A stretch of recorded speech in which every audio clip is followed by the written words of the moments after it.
Okay, I'm gonna be putting my bell together here. So I have my 2 half spheres already made, and I'll be putting in a little ball for the jingle bell, and cutting out the bell and putting the ornament hanger on. And I do these to 1/8 of an inch thick. These are gonna be 3-inch bells, or at least they're 3 inches right now. So after shrink, they'll be smaller. Yeah, they're just under 3 inches. So what I do is, to get the bell inside, is I take a piece of paper. This is just like newsprint style paper. I get it wet because it helps me wrap it around the ball. And I just wrap that inside there. That's probably too big. I just wrap it up like a candy so that it doesn't come out. And I drop it inside. Don't forget to do that part, because a jingle bell without the jingler is not fun. Then I score the sides. You can use any tool for this. One thing that I like to tell people is score this very violently. Like, score it like you mean it, because if you don't, it's not gonna seal together very well. Sometimes I have people just kind of like barely scratch the surface, so that's not gonna work. You really just, I support it with my outside hand, and I really violently, it's the only way to describe it, like so much that I'm bending it. Don't bend it, but you can kind of see how hard I'm doing it. And it's, it's pretty deep in there. You can get all those little bits out. It doesn't really matter, they'll shake out later. But what I do is, I don't actually use slip. I just dip it in water. Let me bring this so you can see it. I just dip it in a little bit of water, and then that's all I use. When I hand build, I really don't use any slip at all. I think it's a good extra security measure if you want to, but I don't have time for that. So I just use water, and I'm just doing my best to join the sides evenly, and I'm pushing together as I'm going along. Just little pushes, little pushes, little pushes, little bit of jiggling back and forth, make sure the bottom is connected to the top, and it is. And I feel really good about that. It doesn't really take a whole lot to secure. And then I use a soft rib, depending on how hard my clay is. I guess I use one of these 3, either the red Mud Tools rib, the green one, which is really flexible. I like it because I can get around the sides really nice, or sometimes I go to the metal rib. So I'm gonna go with this green one. I'm just cleaning it off. I don't really like to have water on it, because I think adding water to hand build projects is usually a disaster. And I go at an angle and seal it up. And I'm just doing small strokes to really get that seal nice and tight. And I just go around the whole thing.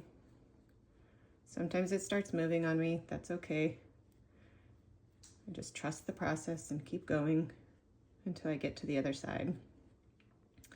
And then I flip it over, and I do the same thing going the other way. So I'm doing the same motion with my right hand the whole way.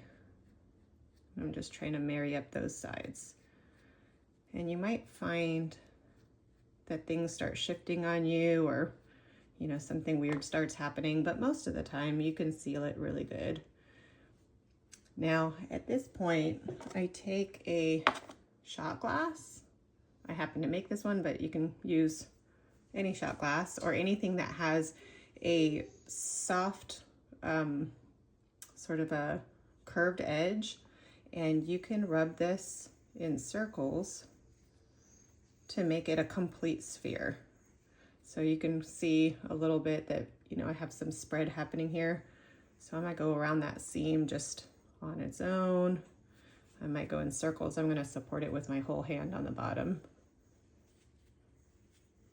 I'm just gonna make sure that where I flattened it, it doesn't actually have flat parts. It's gonna be round.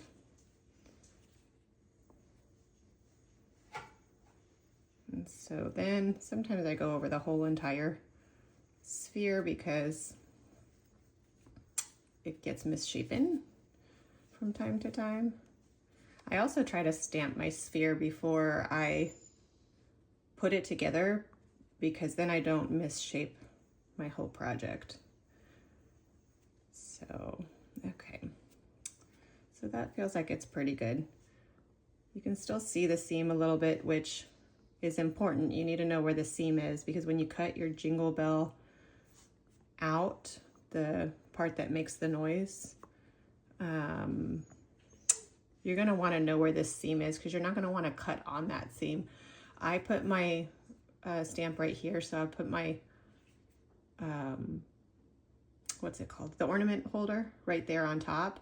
And so I'm gonna be cutting out of the bottom sphere, or the bottom hemisphere, I guess. That's where I'm gonna be cutting my Jingle Bell out.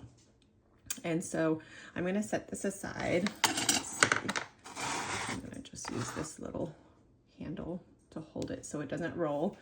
And one of the things that I like to do with my Jingle Bells is make a ribbon that goes around the belly. It helps make it look like a jingle bell, but it also helps reinforce that seam just in case you didn't get it sealed quite right. And so I just take a ball of clay. I don't know how much that is, maybe like about a quarter size. I'm gonna get my hand a little wet, roll it. And I should probably move this sphere out of my way. And I'm gonna roll a coil that is about, I don't know, somewhere between 1/8 of an inch and 1/4 of an inch.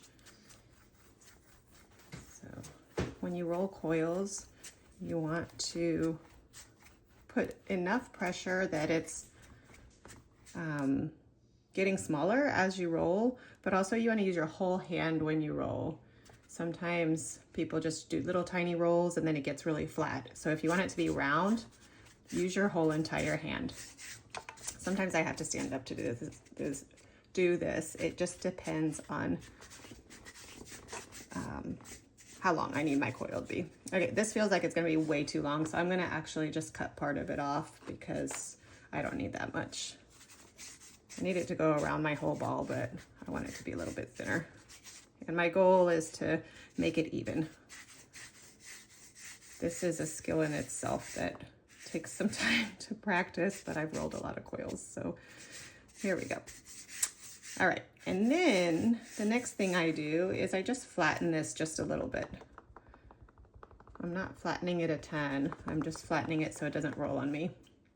I'm gonna score this part. Hopefully that's long enough. Let me just see.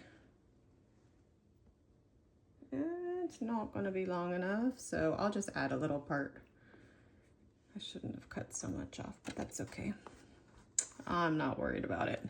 Okay, so I'm gonna take my sphere and you can see kind of where my seam is still. So I'm gonna score that part. And I scored my coil this long way. So for this, I'm gonna go the other direction. And that way when it joins, it's gonna be able to marry up and be in harmony when everything melds together and gets all harmonious as one. Okay, so I've gone all the way around and I've scored violently. I hate to use that word, but truly that's what you gotta do. And then I use a paintbrush with water. Again, I'm not using slip. If you like to use slip, go for it, but I use too many clays and I'm sometimes working at my home studio and sometimes at my community studio, and it just feels impossible to keep track of what's what. And I don't like making slip unless I have to. So I'm gonna attach this and just kind of give it a jiggle as I go. I'm gonna let gravity help guide me on where it's straight. And I'm just gonna sort of lightly attach it. I actually think this is gonna be long enough. So I have a little area here that it didn't quite reach, but when I start pushing it down, you'll see it'll stretch out. So now to make this look a little more flat and not quite so protruding, I am gonna roll it on the table. I'm gonna roll it away from me because that feels like the easiest motion. And I'm just gonna put a little bit of pressure while I roll. Oh, it didn't quite join, but we're close. I might do that again just so I can get it to stretch out a little bit more. Which way was I going? Okay, so I'm gonna roll it away from me with what feels like even pressure. And I'm gonna make that little belt or ring around the center. Okay, so I have a little bit there that I need to fill in, so I'm just gonna get a little more clay. Really don't need a lot. Roll it. The circumference of a 3-inch ball, I don't know what it is. It's like 9.5 maybe. So 9.4. So if I was smart, I would have measured that and just made my coil the right size, but here we are. Okay, so I'm gonna cut this down just a little bit, flatten. Oops. That's gonna be, well, it might be a little the wrong size, but we're gonna go with it. My clay is pretty soft, so I'm just gonna kind of scratch it up a little bit, add a little tiny dab of water, and get this installed right there. Okay, and I'm not really worried about it not being perfect because I'm about to smooth it out with my sponge. So I'm just gonna kind of, there we go. Okay, so that's mostly good. So now, I don't love using the sponge on spheres because I don't want to add moisture because I don't want it to get deformed. So I really like to use a paintbrush, and these angled paintbrushes are really nice. I just get these at like Walmart for, I don't know, it's like $10 a package for 8 of them or something like that. And I use this to smooth out that seam and kind of see where I'm at with that. And that feels like it looks pretty good. I'm a little thick right here. I'm gonna flatten it. There we go. That feels pretty good. So I'm gonna flip it and do the other side.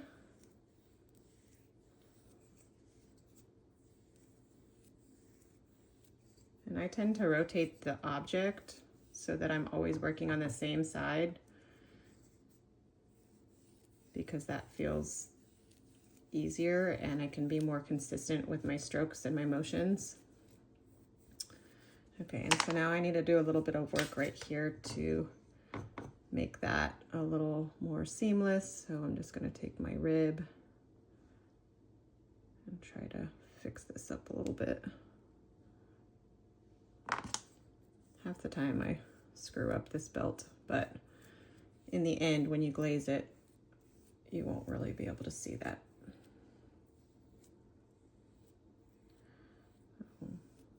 Okay, that feels pretty good.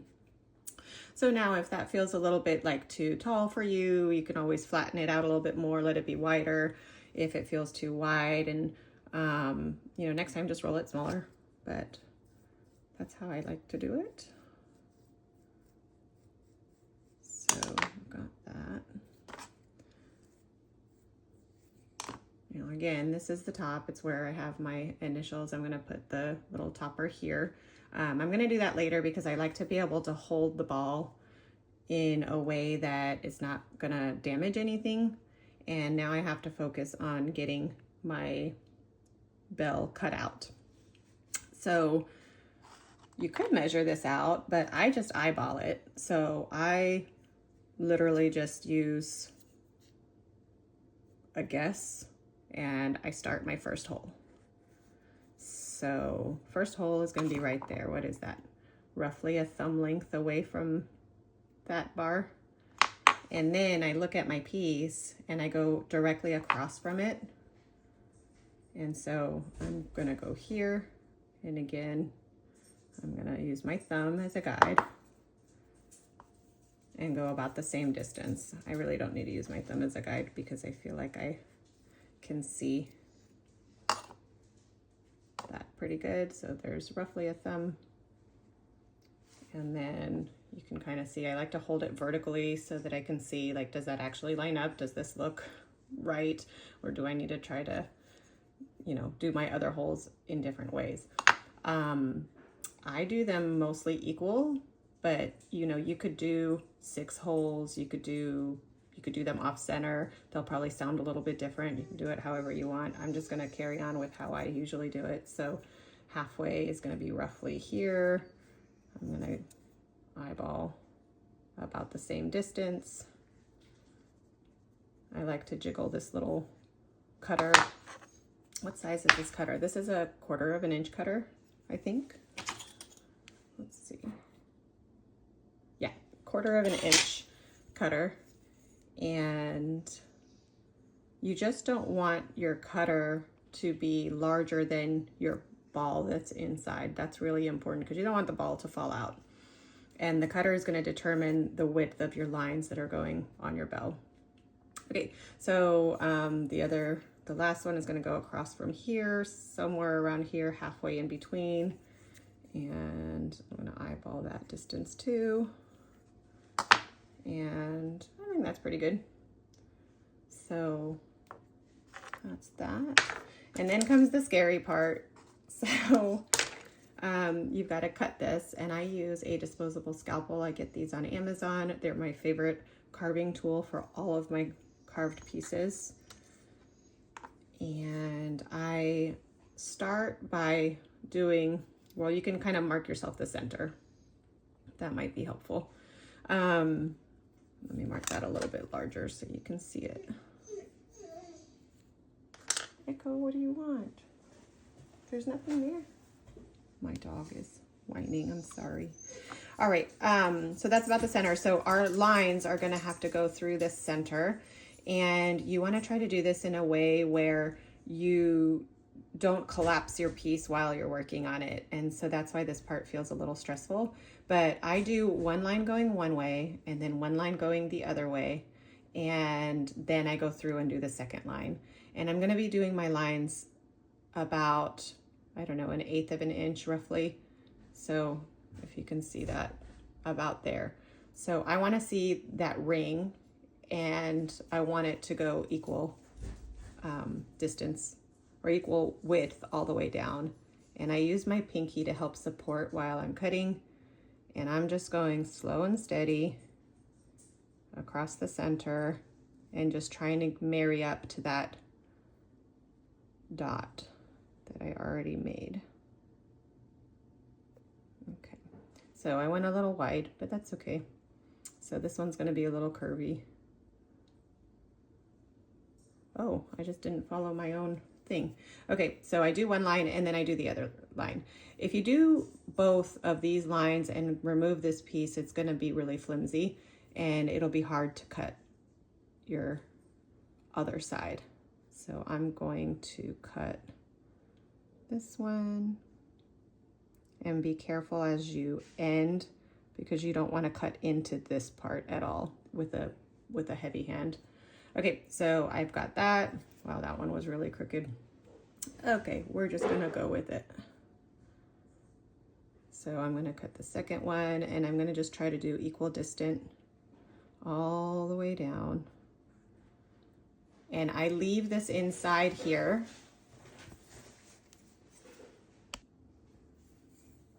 Okay, so I leave this inside here so that it can offer support while I'm putting pressure doing this final line. If you don't leave it in there, you'll see what happens, and it's not fun. So it's hard to keep it straight. So I'm going to offer support with my thumb down here and push the blade through and just keep going until I get to the hole. And again, I'm using my left thumb as support the whole entire time. I'm going really slow, so I'm not worried about that blade cutting me, but I'm using my thumb to support it so that I don't run into the hole there. And now that part's cut, so you can pull everything out gently. I usually hold it upside down so that it doesn't fall inside and I don't have to try to fish it out of there. So there's that one. And there's one more. I would recommend doing leather hard clay when you're cutting. I'm a little softer than leather hard. And so that's that. If you have any adjustments to make, you can go through and make those adjustments, but most of the time I try not to because I end up pushing the bell in too much. So now that part is cut and all we have to do is make the top. So I support it on the bottom side while I kind of get my top ready. And I use fresh clay for the top, so I had my little ball of clay. And I put a little bit of water on my hand, roll it up. And you can make these any shape you want, but the main thing is you just need a place for someone to hold the bell if they want to ring it, you know, and securely be holding it without a string. And also I liked the hanger, the little ornament hanger, to have a place to really securely hold on. So I just squeeze this little ball, roll it on its side so it has like a little bit of a sharper angle. I probably should have made it angled first and then squished it down, but you know, sometimes you do things backwards. Okay, so I'm gonna squish that down one more time. And then I'm gonna see if I like the size of that or if I need to cut it down. Oops. They kind of remind me of little fishing bobbers. I think I want to cut that down. I think it's a little bit too big for me. So I'm gonna just use this tool because I have it handy, but using a wire is probably better. Okay, so now let's see. Yeah, I like that better. And now I'm going to really check to make sure that it's on the center. If it's not on the center, it will just kind of look funny when it's hanging. So I'm gonna mark it so that I know where to score, you know, roughly. And when I'm holding this bell, I'm supporting it mostly with my pinky and my finger. I have my other fingers down here to support it, but I'm just kind of not trying to squish that part. And you can decide if this is something that you want to put on first and then cut the bell out, or if you want to do it later. But I felt like, I don't know, I've done it both ways. I feel like this is the way I always end up doing it. Oh, let me see, I gotta score this piece too. And again, violent score. We're not doing this little baby score that doesn't give us any adhesion. So we're violently scoring both sides. And then I take my water. I always have a sponge in there so that in case I drop it, it doesn't go anywhere. I just dip it in water, attach, and I jiggle it back and forth. Make sure it's nice and firmly on there. And I go back to my angled brush, get all the extra clay and water off, and brush around. There. And you can shape that a little extra if you need to, but that's it. That's a finished bell. I did not put that in the center. Oh, that's not true. It's not a finished bell because I need a little ornament hook. So I buy these ornament hooks on Amazon. Let's see if I can open this. And I just stick that in. And you want to make sure that this piece is at least as wide, you know, a little wider than this, so that when you're poking it in, you have enough, you know, clay for it to hold on. And I just stick that in, and I hang these on alumina rods when I fire them so they can be fired completely on all sides. And so you just want to make sure you have enough room for that alumina rod to go through. I'm gonna push it down just a little more, and that's it. That's my bell.